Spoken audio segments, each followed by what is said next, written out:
की दशमी, एकादशी और द्वादशी, इन 3 तिथियों पर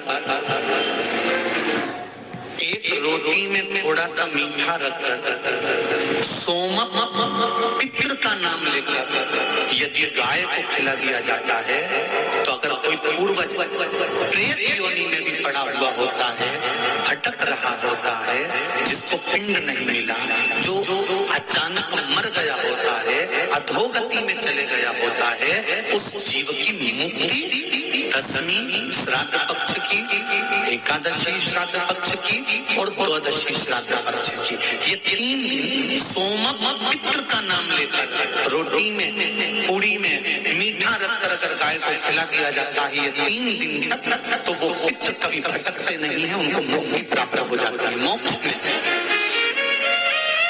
पितृ पक्ष को हम समझे, किसी ने कहा नाखून मत काटना, किसी ने कहा नया कपड़ा मत लेना, पितृपक्ष में 16 दिन नए कपड़े नहीं लेना चाहिए, कोई कहे ये नहीं करना चाहिए, कोई कहे मकान का मुहूर्त, कोई कहे ये मुहूर्त, कोई कहे वो मुहूर्त, कोई कहे अच्छा काम करने के लिए मत जाओ, अच्छा मंगल कार्य के लिए आगे मत बढ़ो। शिव महापुराण की कथा कहती है कि पितृ बुरे नहीं होते हैं,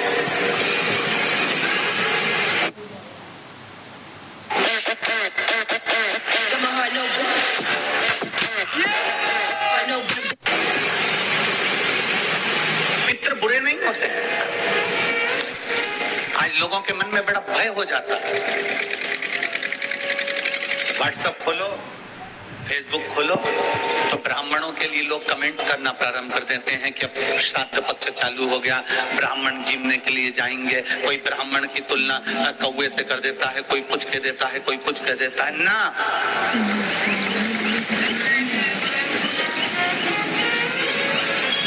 गायत्री करने वाला ब्राह्मण, वेद पाठ करने वाला ब्राह्मण, संध्या करने वाला ब्राह्मण की तुलना किसी साधारण से नहीं होती, उसकी तुलना तो स्वयं नारायण और ब्रह्मा से होती है, स्वयं नारायण और ब्रह्मा से होती है।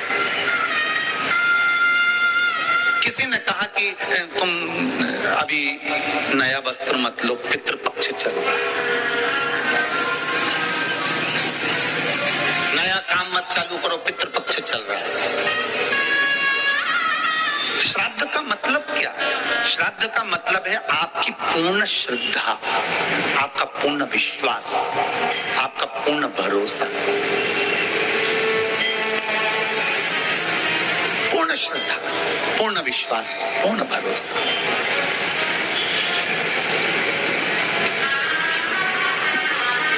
पितृपक्ष श्राद्ध का समय गलत समय नहीं है।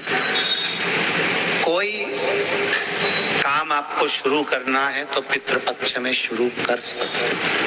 बस पितृपक्ष में एक काम चालू करो, पितृपक्ष में बन सके गौ माता को रोटी दो, पितृपक्ष में बन सके गौ माता को जल दो, पितृपक्ष में बन सके तो भूखे को भोजन कराओ, प्यासे को पानी पिलाओ, पितृपक्ष में बन सके तुम्हें किसी ने कह दिया, कोई विद्वान ने तुम्हें बता दिया कि तुम्हारे पितृ दोष है, तुम्हारे घर में काल सर्प दोष है, तुम्हारे घर में ऐसा दोष है, तो एक काम चालू करो, 16 दिन श्राद्ध के एक चावल का दाना देवाधिदेव महादेव के शिवलिंग पर समर्पित करो, दूसरा चावल का दाना अशोक सुंदरी की जगह पर समर्पित करो और 1 लोटा जल पहले अशोक सुंदरी वाली जगह पर थोड़ा सा चढ़ाओ, उसके बाद शंकर भगवान को उस जल को अर्पित करो, अपना गोत्र बोलकर अपने पितरों का स्मरण कर कर आपका पितृ दोष अपने आप शांत हो जाएगा, दोष मिट जाएगा,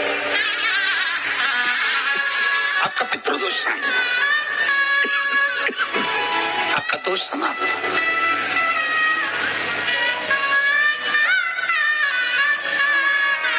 एक चावल का दाना शिवलिंग के ऊपर, एक चावल का दाना अशोक सुंदरी के ऊपर। और जल कहाँ चढ़ाना है? पहले जम के बोलो जरा, आवाज नहीं आई, जम के बोलो जरा, अशोक सुंदरी की जगह। और फिर जल कहाँ चढ़ाना है? शिवलिंग के ऊपर, शंकर बाबा को क्या बोलकर?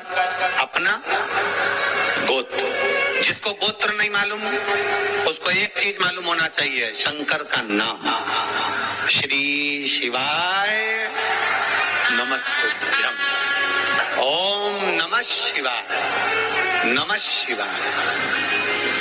गौरी शंकर शिव महापुराण की कथा कहती है, दक्ष प्रजापति के पुत्रों को देवर्षि नारद ने भजन में लगा दिया।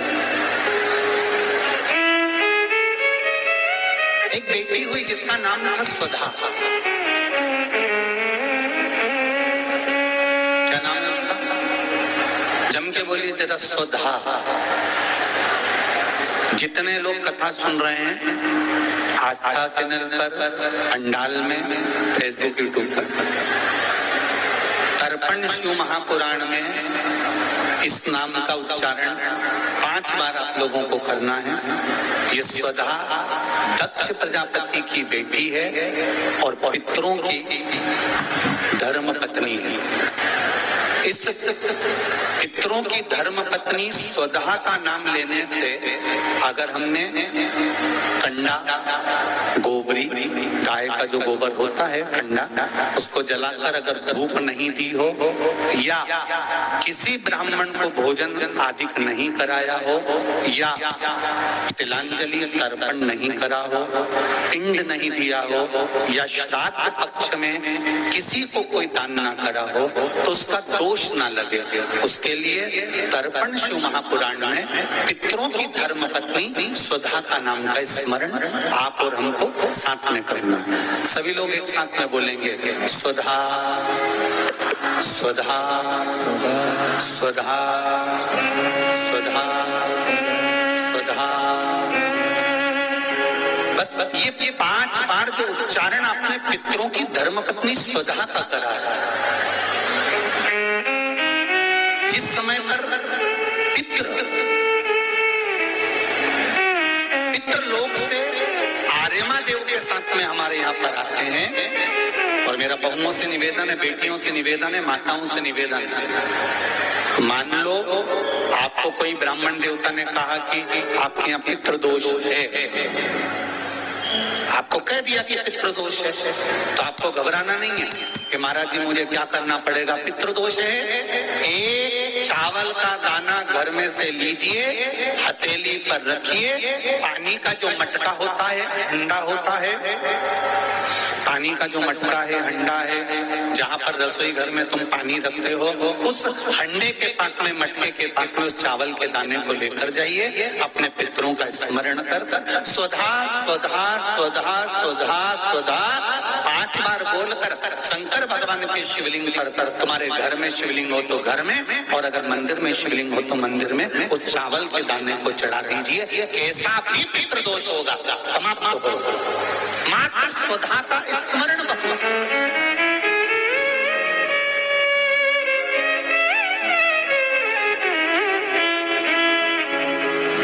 हम तो उनसे भी कहेंगे जिनका बार बार एक्सीडेंट होता है, जो बार बार गिरते पड़ते रहते हो, बार बार एक्सीडेंट होता हो, बार बार उनको चोट लगती हो, बार बार, और उनको भी कहेंगे जिनको सर्दी की बीमारी या दमे की बीमारी या सांस की बीमारी, उनसे भी कहेंगे कि श्राद्ध पक्ष में एक चावल के दाने का प्रयोग स्वधा नाम से अवश्य करें। चलने में दम नहीं भराएगी, सांस नहीं भराएगी।